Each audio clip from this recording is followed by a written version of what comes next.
ప్రతి దినము దేవుని సన్నిధిలో నీ కృపావతతో నన్ను బలపరచము, దినమెల్లా మేము సంతోషించలాగున ఈ వార్తను మాకు దయచేయమని ప్రార్థించి ఒక దినాన్ని ప్రారంభిస్తున్నాం. నేటి వాగ్దానం, మీ అవమానానికి ప్రతిగా రెట్టింపు ఘనత నొందెదరు అన్నాడు యెషయా 61:7. అనేక మార్లు నీతిగా, భక్తిగా, ప్రార్థనాపూర్వకంగా మంచిగా జీవించాలని మీరు ఎప్పుడైతే నిర్ణయించుకుంటారో దాన్ని ఇష్టపడినటువంటి కొందరి ద్వారా సాతానుడు అవమానాన్ని, నిందలు మీ మీద తీసుకొస్తాడు. కాబట్టి నింద వచ్చిందని కృంగిపోకండి, అవమానం కలిగిందని బాధపడకండి. మీకు కలిగిన అవమానానికి ప్రతిగా దేవుడు ఏమంటున్నాడు మీకు తెలుసా? 2 అంతల ఘనత నేను మీకు ఇస్తాను అంటున్నాడు. పరిశుద్ధ గ్రంథంలో ఎన్నో మార్లు భక్తులు అనేక అవమానాలు, నిందలు ఎదుర్కొన్నా విశ్వాస వీరులుగా దేవుడి కొరకు నిలబడ్డారు. మీరు చేయని తప్పుకు మీరు అవమానపరచబడ్డారా? మీరు చేయని దోషానికి మిమ్మల్ని ఈ లోకం నిందిస్తుందా? అయితే ధైర్యం తెచ్చుకోండి, పరమందున్న దేవుని సన్నిధిలో మొరపెట్టి ప్రార్థించండి. ఆయన మన హృదయ స్థితిని ఎరిగివాడు. మీ పరిస్థితులన్నీ ఆయనకి బాగా తెలుసు. అబ్రహాము, సారాలకు దేవుడు వాగ్దానం చేసి ఇచ్చిన కుమారుడు ఇస్సాకు. ఇస్సాకు అంటే నవ్వు. అందుకే నవ్వుతూ సంతోషంగా ఉండమని దేవుడు ఇస్సాకును వారికి ఇచ్చాడు. ఐజాక్ జీవితంలో కూడా కొన్ని కష్టాలు ఎదురయ్యాయి. అతను వెళ్లి ఒక ప్రాంతంలో బావి తవ్వాడు. ఆ ప్రాంతం అంతా నీరు లేని ప్రాంతం. కానీ ఇతను బావి తవ్వినప్పుడు మంచి నీళ్లు, చక్కని బావి దొరికింది. దాన్ని బట్టి దేవుడు స్తుతిస్తూ ఉండగా ఊరు వాళ్ళంతా పరిగెత్తుకొని వస్తారు. మేము ఎన్ని మార్లు తవ్వినా మాకు నీళ్లు దొరకలేదు, అందులో మంచినీళ్ళ బావి మాకు ఎక్కడ కనబడలేదు. నీవు మా ఏరియాకు వచ్చి మా ప్రాంతంలో తవ్వి నువ్వు బాగుపడతావా అని చెప్పి అతను నిందించి అవమానపరిచి రాళ్లు తీసుకొచ్చి మంచినీళ్ళ బావి అంతటిని పూర్తి చేశారు. అతనికి ఎంతో బాధ కలిగింది. కొంచెం దూరంగా వెళ్లి ఇసాకు మళ్ళా ప్రయత్నం చేసి మరొక బావి తవ్వుతాడు. ఆ బావిలో కూడా మంచినీళ్ళు దొరుకుతాయి. దాన్ని చూసినప్పుడు చాలా సంతోషించి ఇప్పుడైనా హ్యాపీగా ఉండొచ్చు అని అనుకున్నప్పుడు ఆ ప్రాంత వాసులు మళ్ళా పరిగెత్తుకుంటూ వస్తారు. ఇసాకు తవ్విన బావిలో నీళ్లు పడ్డాయని, నీళ్లు మంచిగా ఉన్నాయని తెలుసుకుని వారి నోటికి వచ్చినట్టుగా మాట్లాడి అవమానపరిచి నిందించి అతను కష్టపడి తవ్వించిన 2వ బావి కూడా రాయి రప్పలతో మూసివేశారు. ఇసాకుకి ఎంత బాధ కలుగుతుందో ఆలోచించండి. నిందలు, అవమానాలు ఎదురవుతాయని చెప్పి తన ప్రయత్నం మానలా.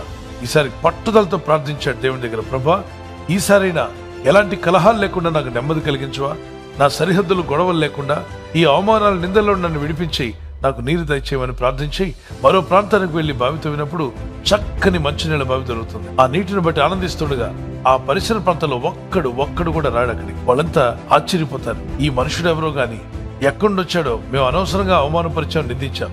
ఇతను అడుగు వేసిన దగ్గర నీళ్లు దొరుకుతున్నాయి, ఎక్కడ బావి తవ్వితే అక్కడ నీళ్లు వస్తున్నాయి. వాళ్ళు ఎన్నో మార్లు ప్రయత్నించారు, ఎక్కడ నీళ్లు దొరకలే.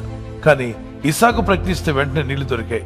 అంటే ఒక్కసారి అవమానం, 2వసారి అవమానం వచ్చినా మానకుండా పట్టుదలతో ప్రార్థించి ప్రయత్నించాడు ఇస్సాకు. ఫలించాడు. అవమానపరిచిన వారు, నిందించిన వారు అతన్ని ఘనపరచడం ప్రారంభించారు. నిజముగా ఈ మనుషుడితో దేవుడున్నాడు, ఇతను ఎక్కడ అడుగు పెడితే అక్కడ మేలు కలుగుతుంది అని తెలుసుకున్నారు.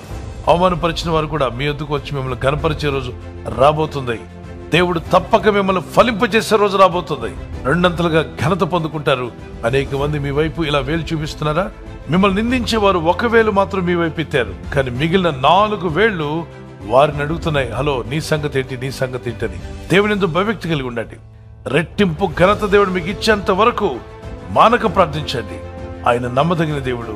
ప్రార్థన చేసుకుందాం. పరలోకమందున్న మా తండ్రి, ఈ దినం ఈ వాగ్దానాన్ని నమ్మి నీ యందు విశ్వాసంతో ప్రార్థిస్తున్న వారిని బలపరచండి. వారికి కలిగిన అవమానానికి ప్రతిగా రెట్టింపు ఘనతనిస్తానని వాగ్దానం చేసావు నాయన. నువ్వు జీవమును, ఘనతను, ఐశ్వర్యం ఇచ్చేవాడు. నిన్ను నమ్మినందుకు, నీ యందు భయభక్తి కలిగి ఉన్నందుకు వారికి ఎదురైన అవమానాలు, నిందలన్నీ కూడా కొట్టివేయబడి వారికి నెమ్మది కలిగించి వారిని ఆశీర్వదించి, ఎవరైతే వారిని అవమానపరిచారో, ఎవరైతే వారిని నిందించారో వారి నోట ద్వారానే రెట్టింపు ఘనతను మీరు వారికి ఇవ్వబోతున్నందుకు స్తోత్రాలు చెల్లిస్తున్నాం నాయన. నీ ప్రజలను బలపరచండి. నీ చిత్తంలో కొనసాగే కృపను వారికి దయచేయండి. ఇస్సాకునకు ఎన్ని ఇబ్బందులు ఎదురైనా ప్రార్థన విడవలేదు, ప్రయత్నం మానలేదు. ఈ ఆత్మీయ యాత్రలో విశ్వాసమును విడవక నిన్ను వెంబడించే కృపను వీరందరికీ దయచేసి మహిమ పొందమని నజరేయుడైన యేసుక్రీస్తు పరిశుద్ధ నామములో అడుగుచున్నాను నా పరలోకపు తండ్రి.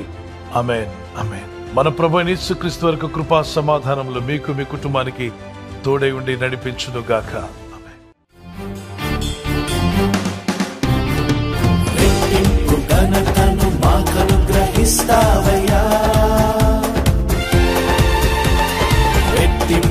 ఆత్మతో నన్ను నింపుము యేసయ్యా,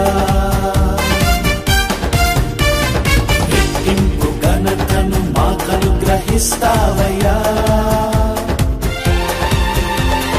రెట్టింపు ఆత్మతో నన్ను నింపుము యేసయ్యా,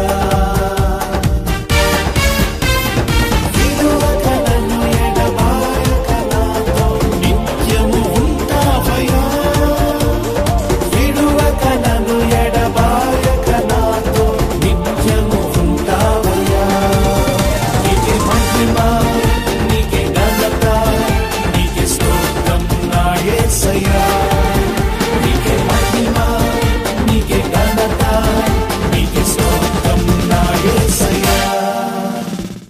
బర్త్డే జరుపుకునే వారికి happy birthday to you, many more returns of the day. God bless you. This is my prayer. మీ ఆత్మ వర్ధిల్లుచున్న ప్రకారం అన్ని విషయాల్లో మీరు సౌఖ్యంగా ఉంటూ దీర్ఘాయుష్ కలిగి దేవుని కృపలో వర్ధిల్లుదురుగాక. ప్రభు మిమ్మల్ని దీవించునుగాక. మీకు దేవుడిచ్చిన వాగ్దానం ద్వితీయోపదేశకాండం 3:22. మీ దేవుడైన యెహోవా మీ పక్షంగా యుద్ధం చేయవాడు. Lord your God himself will fight for you. దేవుడిని పక్షంగా యుద్ధం చేసి మీకు జయ జీవితాన్ని యేసు నామములో ప్రసాదించునుగాక. Amen. God bless you. Wedding anniversary జరుపుకున్నారు. Happy wedding anniversary. Many more returns of the day. ప్రభు కృపలో ఆయన రాకడ ఆలస్యమైతే మరి ఎన్నో యానివర్సరీలు చేసుకునే కృప దేవుడు మీ దంపతులని మీకు దేవుడు దయచేయాలని, silver jubilee, golden jubilee, platinum కూడా జరుపుకునే కృప తన బిడ్డలని మీకు దేవుడు దయచేయనుగాక. భార్య భర్తల మధ్యలో లవ్ అండ్ ఎఫెక్షన్, ప్రేమానురాగాలు ప్రభు నూతనంగా పుట్టించునుగాక. The promise of God for you, Matthew chapter 11:28. I will give you rest. సమాధానాన్ని, నెమ్మదిని ప్రభు భార్య భర్తల మధ్యలో దయచేయనుగాక. గొడవలు, మనస్పర్ధలు, ఒక పరస్పర ద్వేషాలు తొలగిపోయి ఇద్దరి మధ్యలో ప్రేమ, అనురాగము, సమాధానము కలుగునుగాక. God bless you with this promise.